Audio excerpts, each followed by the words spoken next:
Hi, welcome to another episode of Practical Programming. Our today's question is pyramid pattern, and the details of the questions are like this. For a given number, create a pyramid pattern which is scalable at the height for that number, and that's the input and output for a program. So if you look at the given number 3, the height of pyramid should be 3, and for 4, that the height is 4. I can't emphasize enough or stress enough if you're a fresher how many times you would be asked this question. It could be of any pattern, not just this, but usually some people would ask you this question. So we need to pay attention how those patterns are scaling. That's one of the reasons why I chose this one. So let's try to understand how they scale. So understanding problem, our input is 3. So that would be the pattern for 3. All right, and let's try to divide that with bars, so we'll get a better picture which star is where. So that's the at height, and that would be number of stars for that height. So for example, if the height is at 1, number of stars we have is only 1, so we can write 1. And at height 2, the number of stars are 3, 1, 2, 3, so we can write 3 as number of stars at that given height. And for 3, which is the height currently, number of stars at this height is 5. You might recognize there is something happening repetitively, which is this. Number of stars are associated with at what height, how many numbers should be there. So let's say, how do you get this 1? So if you have the current height, which is 1, and add it with the previous height, you get number of stars at that height. What do I mean? So let's say current height is 1. What should be below 1 is 0. So 0 plus 1, you get 1, which is number of stars. So how do you get this 3? So you add current height, which is 2, plus previous height, which is 1. So you get 3, which is your number of stars at that height. So as for 5, so we can safely assume the stars at any given height should be current height plus previous height. So that is how it is scaling horizontally for any given height. So with that approach, let's go to our IDE, IntelliJ IDEA, and try to solve this problem. Well, now that we are here, let's try to create a class name, a test 116, another weird name, pyramid pattern or triangle pattern, whichever you like. I'm gonna need public static void main to get the entry point to our code, and let's run that. Well, it's still running, so project is okay. Let me increase the size of everything. That's nice. So I need input from the user, so let's call it public static final, and I can call initialize scanner the input. That's variable name, and let's initialize that. Oops, scanner system.in. All right, now that's done. Don't need that. Let's take input from the user scanner.nextInt because need to get height of that pattern. So let's call it height of pattern. All right, let's try to print that. If we can take a user input height colon, and I can say height pattern. Let me just run that quickly. 3. Okay, we are able to read the input from the user.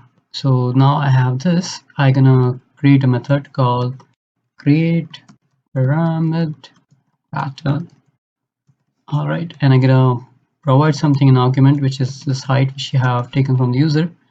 And I'm gonna come somewhere over here and gonna do Alt Enter to create the method. Now that is done.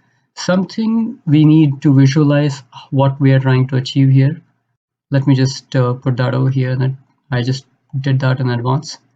Let's write our code then. Every time you're trying to make any type of pattern, we are usually dealing with 2 for loops, and they are nested within each other. So we're gonna create a canvas which will draw the whole thing with the stars. All right, let's do for, I'm gonna call it height index, and so it's gonna go vertically. This height 1, 2, and then 3, so it has to go all the way from here. Okay, I'm going to start this with 1, so I don't have to worry about offsetting it by 0. Okay, now that I have this, oops, my bad. Ooh, what am I doing? And enter. Cool. So I have outer loop, I need inner loop. For and oops, my bad. For I, and I'm gonna call this column index. And again, I'm gonna want to start this at 1 and is equal to end at how much the horizontal scaling is done. And we know how we are calculating that is, okay, horizontal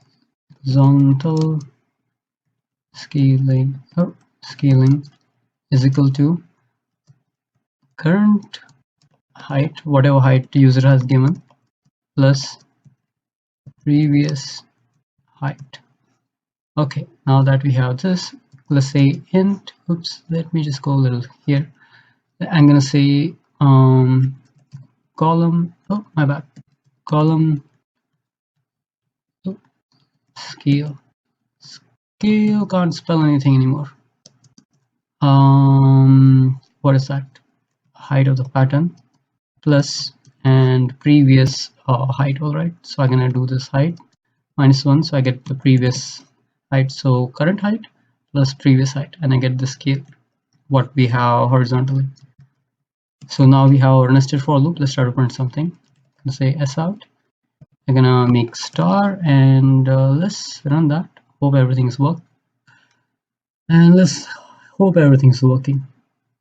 I'm gonna say 3 and I'm not thinking. Of course I'm not thinking. So this should be print, only print if println would break the line every time we go through that.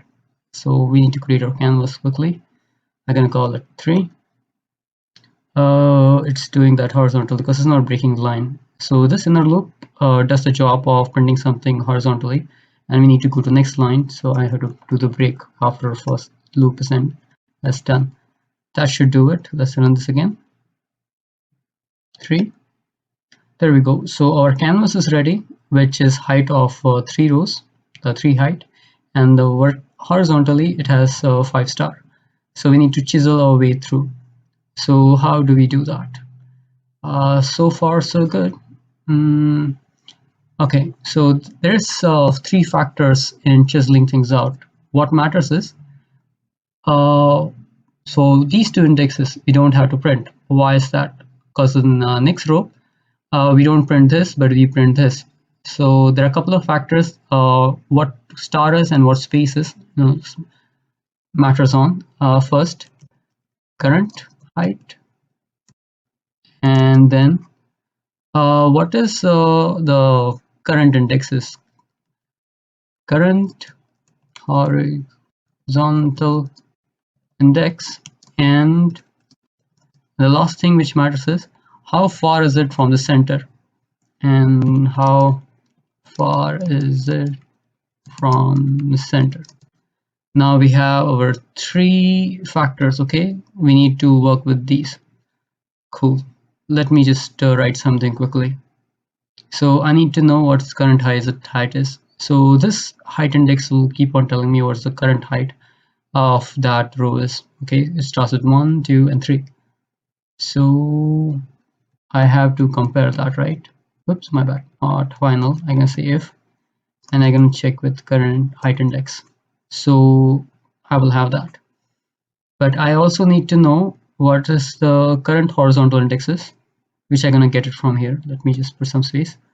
So column index will tell me what's current indexes, and I need to know the difference between the center line. So how far is it from the center? Because if it is not close to this line, I don't have to print that. But on this line I would. Let me just write that. It would be a lot easy to understand. I can say int